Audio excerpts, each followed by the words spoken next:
بسم اللہ الرحمن الرحیم۔ خالق عالم نے اپنے بندوں کی رہبری اور رہنمائی کے لیے 1,24,000 ہادی بھیجے، جن میں 313 رسول باقی نبی تھے۔ ان انبیاء و رسول پر ایمان ضروری ہے۔ انہیں معصوم، منصوص عالم، علم لدنی اور افضل کائنات قرار دیا گیا تھا۔ یہ نہ صرف بطن مادر بلکہ بدو فطرت میں ہی نبی بنائے گئے تھے۔ انہی انبیاء و رسول میں ہمارے نبی و رسول ابوالقاسم حضرت محمد مصطفیٰ صلی اللہ علیہ وآلہ وسلم بھی تھے، جنہیں خالق عالم نے اپنے نور عظمت و جلال سے پیدا کیا تھا۔ وہ نوری تھے، ان کے جسم کا سایہ نہ تھا۔ خالق کائنات نے ان کی نبوت و رسالت کو دوام دے کر اس سلسلے کو ختم کر دیا، لیکن چونکہ سلسلہ تخلیق کا جاری رہنا مسلم تھا اور ضرورت تبلیغ کی بقا لازمی تھی، لہٰذا اس دانا و بینا خدا نے اپنے ازلی فیصلے کے مطابق باب نبوت بند کر کے امامت کا لابدی دروازہ کھول دیا۔ اور 12 اماموں کے ان اسماء کی بزبان رسول صلی اللہ علیہ وآلہ وسلم وضاحت کرا دی، جو لوح محفوظ میں لکھے ہوئے تھے۔ آپ صلی اللہ علیہ وآلہ وسلم کے نور وجود کی خلقت بروایت حضرت آدم علیہ السلام کی تخلیق سے 9 لاکھ برس پہلے اور بروایت 4-5 لاکھ سال قبل ہوئی تھی۔ آپ کا نور اقدس اسلاب طاہرہ اور ارحم محترم میں ہوتا ہوا جب صلب جناب عبداللہ بن عبد المطلب تک پہنچا تو آپ کا ظہور بشکل انسانی بطن جناب آمنہ بنت وہب سے مکہ معظمہ میں ہوا۔ آپ کی ولادت سے متعلق بہت سے ایسے امور رونما ہوئے جو حیرت انگیز ہیں۔ مثلاً آپ کی والدہ ماجدہ کو بار حمل محسوس نہیں ہوا اور وہ تولید کے وقت کثافتوں سے پاک تھیں۔ آپ صلی اللہ علیہ وآلہ وسلم کے ظہور فرماتے ہی آپ کے جسم سے ایک ایسا نور ساطع ہوا جس سے ساری دنیا روشن ہو گئی۔ آپ کے پیدا ہوتے ہی دونوں ہاتھوں کو زمین پر ٹیک کر سجدہ خالق ادا کیا، پھر آسمان کی طرف سر بلند کر کے تکبیر کہی اور لا الہ الا اللہ انا رسول اللہ زبان پر جاری کیا۔ بروایت ابن واصل متوفی شیطان کو رجم کیا گیا اور اس کا آسمان پر جانا بند ہو گیا۔ ستارے مسلسل ٹوٹنے لگے۔ تمام دنیا میں ایسا زلزلہ آیا کہ تمام دنیا کے کنیسے اور دیگر غیر اللہ کی عبادت کرنے کے مقامات منہدم ہو گئے۔ جادو اور کہانت کے ماہر اپنی عقلیں کھو بیٹھے اور ان کے موکل مبعوث ہو گئے۔ ایسے ستارے آسمان پر نکل آئے جنہیں کبھی کسی نے نہ دیکھا تھا۔ ساوا کی وہ جھیل جس کی پرستش کی جاتی تھی جو کاشان میں ہے، وہ خشک ہو گئی۔ وادی سماوا جو شام میں ہے اور 1000 سال سے خشک پڑی تھی، اس میں پانی جاری ہو گیا۔ دجلہ میں اس قدر طغیانی ہوئی کہ اس کا پانی تمام علاقوں میں پھیل گیا۔ محل کسریٰ میں پانی بھر گیا اور ایسا زلزلہ آیا کہ ایوان کسریٰ کے 14 کنگرے زمین پر گر پڑے اور تاکہ خسرہ شگافتہ ہو گیا، اور فارس کی وہ آگ جو 1000 سال سے مسلسل روشن تھی فوراً بجھ گئی۔ اسی رات کو فارس کے عظیم عالم نے، جسے ممران مبحث کہتے ہیں، خواب میں دیکھا کہ تندو سرکش اور وحشی اونٹ عربی گھوڑوں کو کھینچ رہے ہیں اور انہیں بلاد فارس میں متفرق کرتے ہیں۔ اس نے اس خواب کا بادشاہ سے ذکر کیا۔ بادشاہ نوشہروان کسری نے ایک قاصد کے ذریعے سے اپنے گورنر نعمان بن منصر کو کہلا بھیجا کہ ہمارے عالم نے ایک عجیب و غریب خواب دیکھا ہے، تو کسی ایسے عقل مند اور ہوشیار شخص کو میرے پاس بھیج دے جو اس کی اطمینان بخش تعبیر دے کر مجھے مطمئن کر سکے۔ نعمان بن منصر نے عبد المسیح بن عمر الخشافی کو، جو بہت لائق تھا، بادشاہ کے پاس بھیج دیا۔ نوشہروان نے عبد المسیح سے تمام واقعات بیان کیے اور اس سے تعبیر کی خواہش کی۔ اس نے بڑے غور و خوض کے بعد عرض کی، اے بادشاہ، شام میں میرے ماموں ستی کاہن رہتا ہے، وہ اس فن کا بہت بڑا عالم ہے، وہ صحیح جواب دے سکتا ہے اور اس خواب کی تعبیر بتا سکتا ہے۔ نوشہروان نے عبد المسیح کو حکم دیا، کہ فوراً شام چلا جائے، چنانچہ وہ روانہ ہو کر دمشق پہنچا اور بروایت ابن ماجہ باب جابیہ میں سے اس وقت ملا جبکہ وہ عالم احتضار میں تھا۔ عبد المسیح نے کان میں چیخ کر اپنا مدعا بیان کیا۔ اس نے کہا کہ ایک عظیم ہستی دنیا میں آ چکی ہے۔ جب نوشہرواں کی نسل کے 14 مرد و زن حکمران کنگروں کی عدد کے مطابق حکومت کر چکیں گے تو یہ ملک اس خاندان سے نکل جائے گا۔ آپ صلی اللہ علیہ وآلہ وسلم کی تاریخ ولادت میں اختلاف ہے۔ بعض مسلمان 12 ربیع الاول بتاتے ہیں، لیکن جمہوری علماء اہل تشیع کا اس پر اجماع و اتفاق ہے کہ آپ 17 ربیع الاول سنہ 1 عام الفیل یوم جمعہ بوقت شب یا بوقت صبح صادق میں پیدا ہوئے ہیں۔ آپ کے پیدا ہونے سے پہلے اور روایت ہے کہ آپ 2 ماہ کے بھی نہ ہونے پائے تھے کہ آپ کے والد عبداللہ کا انتقال بمقام مدینہ ہو گیا۔ کیونکہ وہاں تجارت کے لیے گئے تھے، انہوں نے سوائے 5 اونٹ اور چند بھیڑوں اور ایک حبشی کنیز احمد کے اور کچھ ورثے میں نہ چھوڑا۔ آپ صلی اللہ علیہ وآلہ وسلم کی عمر جب 6 سال کی ہوئی تو سایہ مادری سے محروم ہو گئے۔ آپ کی والدہ جناب آمنہ بنت وہب حضرت عبداللہ کی قبر کی زیارت کے لیے مدینہ گئی تھیں۔ وہاں انہوں نے 1 ماہ قیام کیا۔ جب واپس آنے لگیں تو بمقام ابوا جو کہ مدینہ سے 22 میل دور مکہ کی جانب واقع ہے انتقال فرما گئیں اور وہیں دفن ہوئیں۔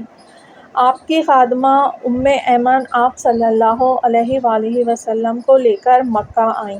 جب آپ کی عمر 8 سال کی ہوئی تو آپ کے دادا عبد المطلب کا 120 سال کی عمر میں انتقال ہو گیا۔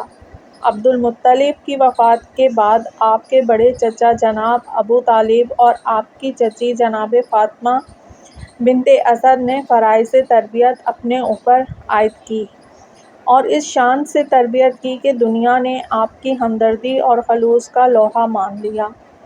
عبد المطلب کے بعد ابو طالب خانہ کعبہ کے محافظ اور متولی اور سردار قریش تھے۔ حضرت علی علیہ السلام فرماتے ہیں کہ کوئی غریب اس شان کا سردار نہیں ہوا جس شان و شوکت کی سرداری میرے پدر محترم کو خدا نے دی۔ حضرت عبد المطلب کا وقت وفات قریب پہنچا تو انہوں نے حضرت صلی اللہ علیہ وآلہ وسلم کو اپنے سینے سے لگایا اور سخت گریہ کیا اور اپنے فرزند ابو طالب کی طرف متوجہ ہو کر فرمایا کہ اے ابو طالب، یہ تیرے حقیقی بھائی کا بیٹا ہے، اسے اپنا نور نظر اور لخت جگر سمجھنا، اس کی خبر گیری میں کوتاہی نہ کرنا اور اس کی جان و مال سے اس کی عنایت کرتے رہنا۔ حضرت ابو طالب جو تجارتی سفر میں اکثر جایا کرتے تھے، جب ایک دن روانہ ہونے لگے تو حضرت صلی اللہ علیہ وآلہ وسلم کو، جن کی عمر اس وقت بروایت 9 سال اور بروایت 13 سال کی تھی، اپنے بال بچوں میں چھوڑ دیا اور چاہا کہ روانہ ہو جائیں۔ یہ دیکھ کر حضرت صلی اللہ علیہ وآلہ وسلم نے اصرار کیا کہ مجھے اپنے ہمراہ لیتے چلیے۔ آپ نے یہ خیال کرتے ہوئے کہ میرا بھتیجا یتیم ہے، انہیں اپنے ہمراہ لے لیا اور چلتے چلتے جب شہر بصرہ کے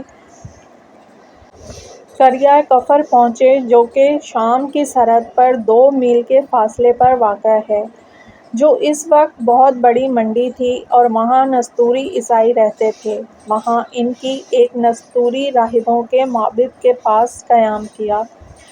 راہبوں نے حضرت اور ابو طالب کی بڑی خاطر مدارت کی۔ پھر ان میں سے ایک نے، جس کا نام جوزیس تھا، آپ کے چہرہ مبارک سے آثار عظمت و جلالت اور اعلیٰ درجے کے کمالات عقلی اور محامد اخلاق نمایاں دیکھ کر اور ان صفات سے موصوف پا کر جو اس نے توریت اور انجیل اور دیگر کتب سماویہ میں پڑھی تھیں، پہچان لیا کہ یہی پیغمبر آخر الزماں ہیں۔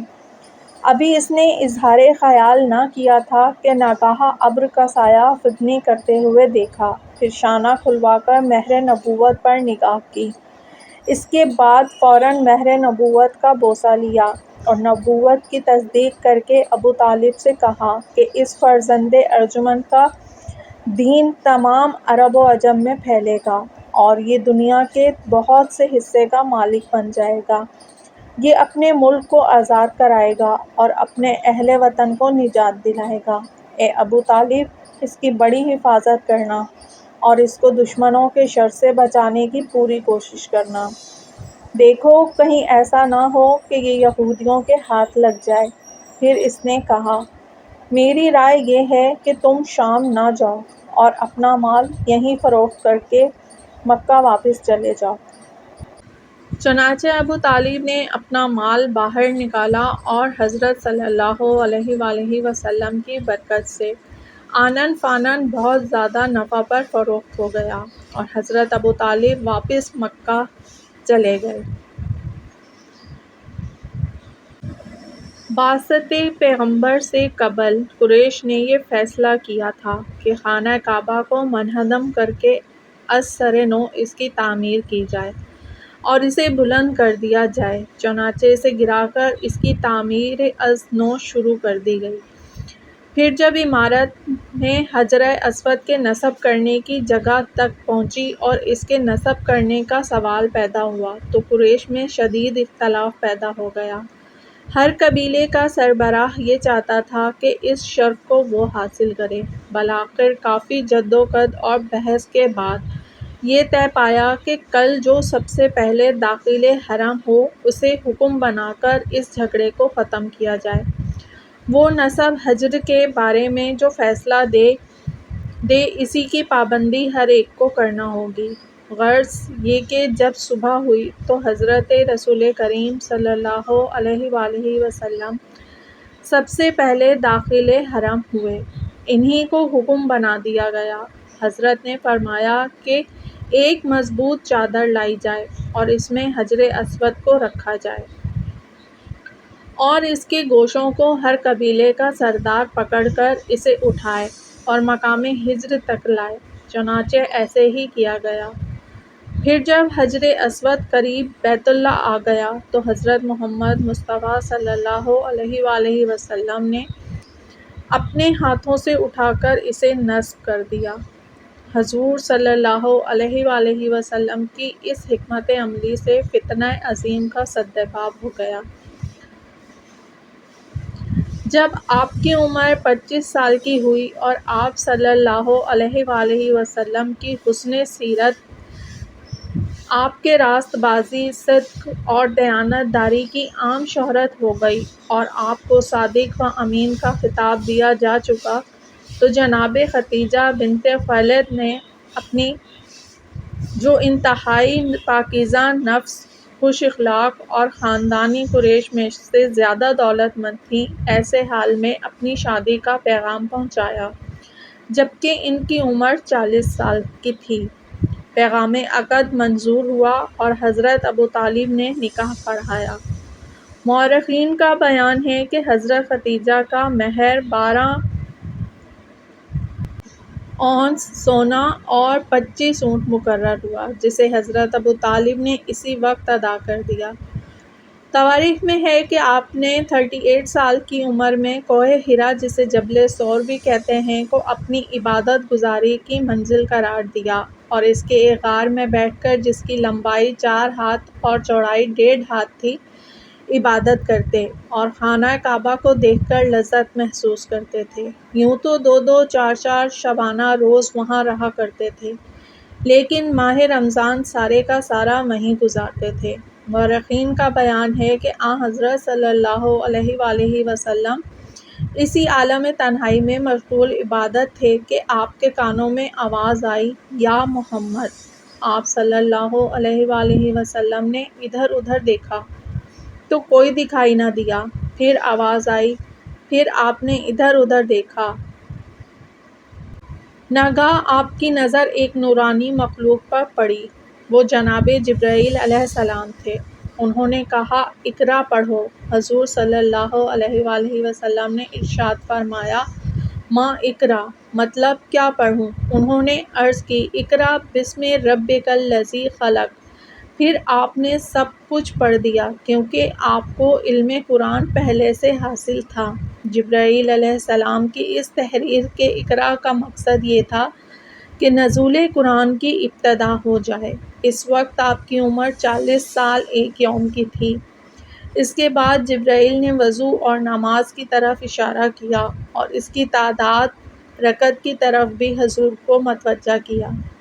چنانچہ حضور والا نے وضو کیا اور نماز پڑھی۔ آپ نے سب سے پہلے جو نماز پڑھی وہ ظہر کی تھی۔ پھر حضرت وہاں سے اپنے گھر تشریف لائے اور خدیجہ الکبریٰ اور علی بن ابی طالب سے واقعہ بیان فرمایا اور دونوں نے اظہار ایمان فرمایا۔ آپ درجہ نبوت پر بدو فطرت ہی سے فائز تھے۔